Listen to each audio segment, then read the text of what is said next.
Hey, j'espère que tu vas bien. On se retrouve aujourd'hui dans cette vidéo dans laquelle on va parler routine capillaire. Parce que oui, c'est bien de prendre soin de sa peau, mais il faut aussi prendre soin de ses cheveux. Et je dis ça alors que j'ai mis des années à m'en occuper. Ouais. Du coup, dans cette vidéo, je vais te présenter mon shampoing, mon après-shampoing, un masque ainsi que des sérums. Parce que oui, les cheveux, ils ont aussi le droit à leur petit sérum. Et pour finir, je te présenterai un spray thermoprotecteur. Alors allons-y, c'est parti!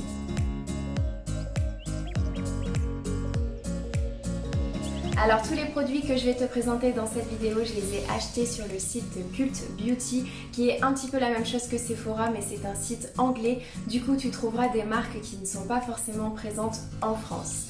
Alors concernant mon shampoing et mon après-shampoing, j'utilise ceux de la marque Drunk Elephant. Donc Drunk Elephant, j'en ai déjà parlé sur ma chaîne YouTube, c'est une marque que j'adore tout simplement parce que leurs formulations sont extraordinaires.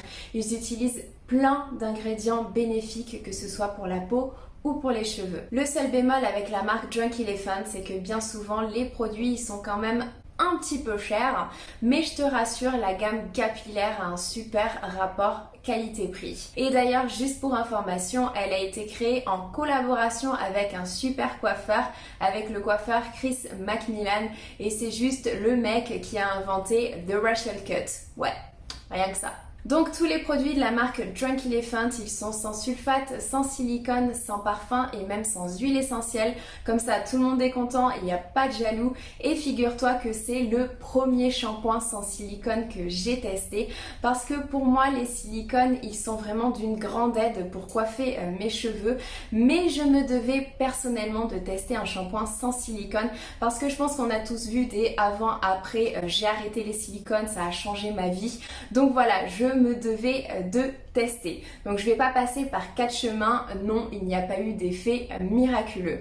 Par contre, ce shampoing, il m'a littéralement bluffé, tout simplement parce que j'obtiens exactement les mêmes résultats qu'avec un shampoing qui contient des silicones. Si on regarde sa composition un petit peu plus dans le détail, il n'y a bien évidemment pas de tensioactifs sulfatés. On est sur des tensioactifs qui sont assez doux pour le cuir chevelu.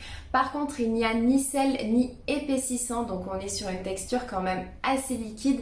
Ça peut ne pas plaire à tout le monde. Vis-à-vis de la mousse, étant donné qu'on est sur un shampoing sans sulfate, il mousse clairement moins bien qu'un shampoing avec sulfate, mais personnellement, je trouve que la mousse est quand même relativement satisfaisante.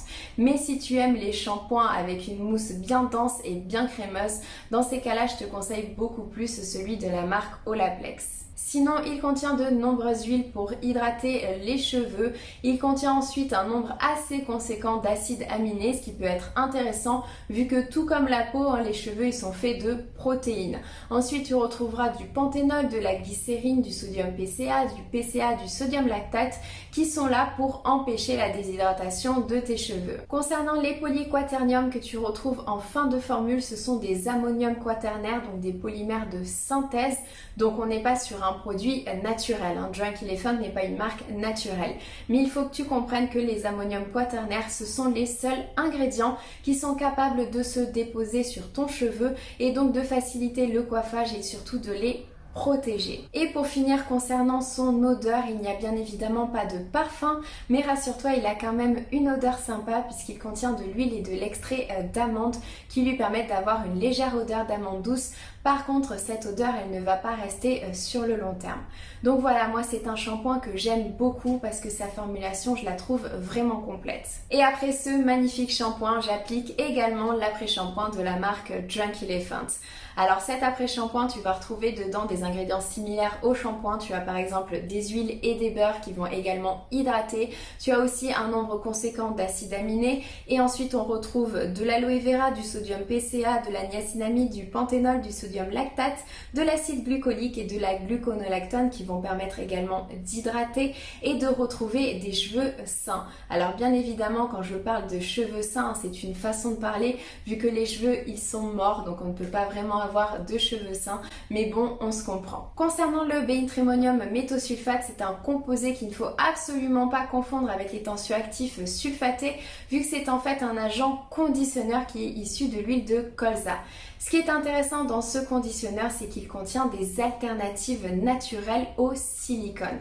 Tu as par exemple les alcanes de noix de coco, le diéthylsuccinate qui est couplé avec le copolymère capriole glycérine sébacique acide. Ces ingrédients, ce sont des émollients qui ont été créés spécifiquement en tant qu'alternative naturelle à la diméthicone et au cyclométhicone. Ils sont donc éco-certifiés et ils sont même biodégradables. Et honnêtement, ce conditionneur, je l'adore. Il m'a littéralement bluffé lui aussi. Comme quoi, on peut réussir à formuler des produits intéressants sans silicone. Concernant son application, je l'applique sur toutes les longueurs après avoir essoré mes cheveux et ensuite je peigne pour que la déposition se fasse uniformément.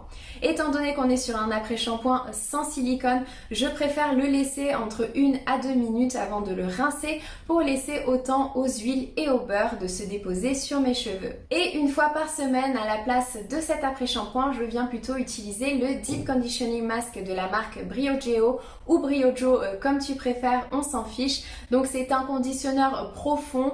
En fait, c'est un masque que tu viens appliquer à la suite de ton shampoing et que tu laisses poser pendant 10 minutes. Alors la marque Briogeo, c'est encore une fois une marque sans silicone et sans sulfate et ce masque, je l'adore tout simplement parce qu'il me permet de redonner énormément d'hydratation à mes cheveux et il permet de les protéger contre les futurs dommages. Pour cela, il contient du panthénol qui est une provitamine B5 et qui permet d'hydrater les cheveux et de les protéger du dessèchement. Tu as également une autre vitamine qui est la biotine qu'on retrouve énormément dans les produits capillaires. Ensuite, tu as énormément d'huile, argan, avocat, amande, rose, un extrait d'algues, de l'aloe vera, un extrait de calendula, du laurier, du ginseng et pour finir de la kératine hydrolysée. Alors la kératine hydrolysée, c'est tout simplement de la kératine à qui on a fait subir une réaction d'hydrolysation pour la casser et la rendre plus petite de façon à ce qu'elle pénètre mieux. Alors attention qu'on soit bien d'accord, ce produit, j'adore l'effet qu'il a sur mes cheveux. Il permet de les rendre doux, faciles à coiffer, bref, je l'adore.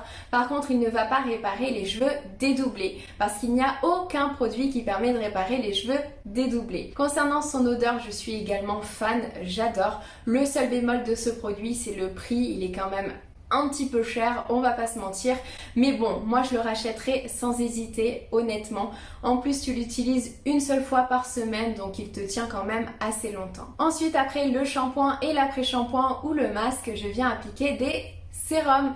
Oui, des sérums pour les cheveux. Alors en ce moment, j'utilise ceux de la marque Zinkilist. J'en ai deux que j'utilise en alternance. Alors le premier sérum que j'utilise, c'est celui à l'acide hyaluronique parce qu'il me permet d'hydrater, de réduire les frisottis et même de protéger mes cheveux contre la pollution.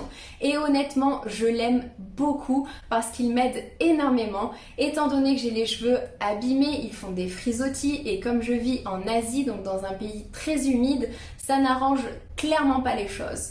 Donc moi ce produit il m'aide vachement, il permet clairement de diminuer les frisottis. Et attention, il ne va pas les faire disparaître mais il va quand même les contrôler. Concernant son utilisation, je viens utiliser 1 à 2 pompes que je viens appliquer sur l'ensemble de mes cheveux propres, ça suffit amplement et je l'utilise seulement une fois par semaine. Donc pour en revenir à la composition de ce sérum, il contient 2% de Resistal.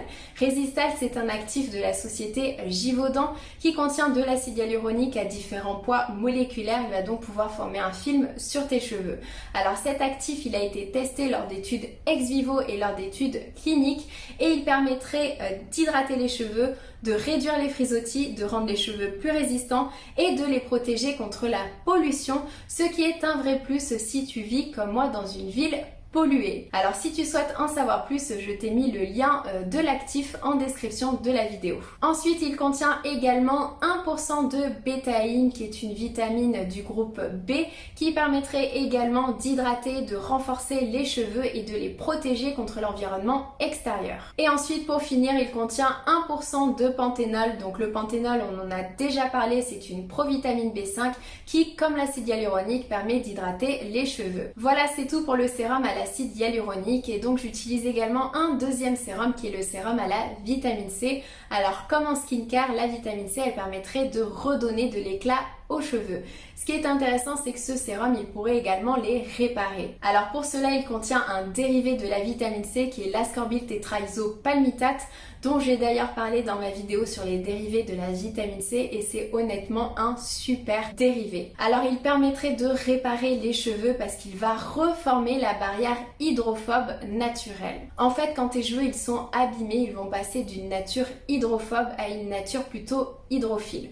Donc c'est à ça que sert l'ascorbyl tétraisopalmitate, c'est qu'il va reformer la barrière et rendre tes cheveux hydrophobes. Bon, alors concernant la réparation, je t'avoue que je n'ai encore une fois pas eu de résultats extraordinaires, je n'ai pas les cheveux réparés miraculeusement. Par contre, ce sérum, il a quand même un effet que je trouve intéressant sur les cheveux, donc je l'aime beaucoup. En plus, il contient également 2% de lustréplex, qui est un actif vendu par la société Croda, qui permettrait d'apporter de la brillance et de contrôler les frisottis. Et pour finir, il contient également 1% de bétaïne. Alors je t'invite grandement à te rendre sur le site Cult Beauty parce que Zinkeylist, il propose plein de petits sérums pour les cheveux en fonction de diverses problématiques et honnêtement les prix ils sont carrément abordables puisqu'il faut compter une dizaine d'euros par sérum, donc tu peux facilement trouver des merveilles. D'ailleurs j'ai également celui au peptide mais je n'ai pas encore eu l'occasion de le tester, donc j'en reparlerai très certainement dans une prochaine vidéo. Et juste pour finir avec ma routine capillaire, j'utilise également un spray thermoprotecteur et j'utilise celui de la marque Drunk Elephant. Alors encore une fois, c'est un produit qui est sans silicone. Donc c'est le premier spray thermoprotecteur que j'utilise sans silicone et je t'avoue que je ne sais pas s'il est aussi efficace qu'un spray avec des silicones. Donc personnellement, je pense acheter plutôt un spray qui contient des silicones. Ça me rassure, mais je sais qu'il y a des personnes qui recherchent vraiment des produits sans silicone. Donc étant donné qu'il a une super composition, ça valait quand même le coup que j'en parle. Donc il contient énormément d'huiles qui vont servir à hydrater, démêler et protéger les cheveux. Tu as également un Ferment Oil Air Complex qui est un mélange d'huile de noix, de fruits et de thé fermenté qui, d'après la marque, permettrait de lisser, de réduire les frisottis et il a également des propriétés antistatiques. Et d'ailleurs, ce Ferment Oil Air Complex, on le retrouve aussi dans l'après-shampoing. Et pour finir, il contient également des acides aminés ainsi que des agents hydratants et tu retrouves pour faciliter le démêlage les alcanes de noix de coco ainsi que la brassacamidopropyl diméthylamine qui est une amidoamine végétale issue d'une matière première renouvelable. Donc encore une fois, on est sur une superbe composition. Et rassure-toi, ce produit, il a beau contenir des huiles, il ne va absolument pas graisser tes cheveux, vu qu'au contraire, il est ultra léger. Donc voilà, la vidéo est finie. Je t'ai présenté tous les produits capillaires que j'aime bien et que j'utilise en ce moment. Donc j'espère t'avoir fait découvrir plein de choses, plein de produits différents, plein de marques différentes. J'espère que la vidéo, elle t'a plu. Si c'est le cas, n'hésite pas à mettre un j'aime pour me le faire savoir. Je te fais de gros bisous. Je te dis à bientôt. Ciao!